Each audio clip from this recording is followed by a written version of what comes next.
The Frogs Who Desired a King. Gugu saw that the animals of the forest were very unhappy with the lion, their king, and were thinking that there should be someone else replacing him. The wise Gugu decided to tell them a story. Once upon a time, there was a pond which had many frogs living in it. The frogs were all friends and happy with each other. They lived peacefully and had plenty of food to eat. But as time went by, there was no activity happening around them, and this bored them a lot. They spoke to each other about what they could do to beat their boredom, but they could not arrive at a solution. One day, a frog thought of an idea.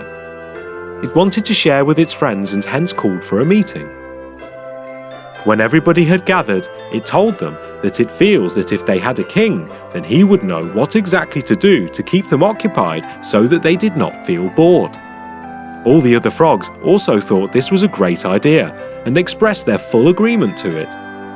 Now the question arose as to where they could find a king from.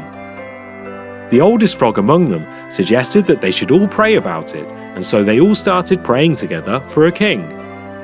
Though they had prayed for a day, they did not see any result. They decided to pray more sincerely and made sure that everyone prayed together for a second day. By the next morning, a log of wood fell over the pond. All the frogs thought that their prayers have been answered and this is the king God has sent for them. They waited a whole day to see what changes their new king would bring about, but nothing happened. At the end of the day, they were thoroughly disappointed and decided to check with the king themselves. So they went near the log and saw that it was still floating over the pond but could not jump like them. They felt bad that this king was of no use and prayed for another new king. The very next day, a stork flew over their pond. The frogs saw this and thought that this must be the king who was sent to them.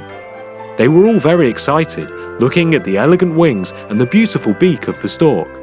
As they neared the stork thought to itself that it had suddenly turned out to be a lucky day. He started flying over them, catching them, and ate all of them. So Gugu tells the animals that a known devil is any day better than an unknown goddess, and thus they should reconsider their decision.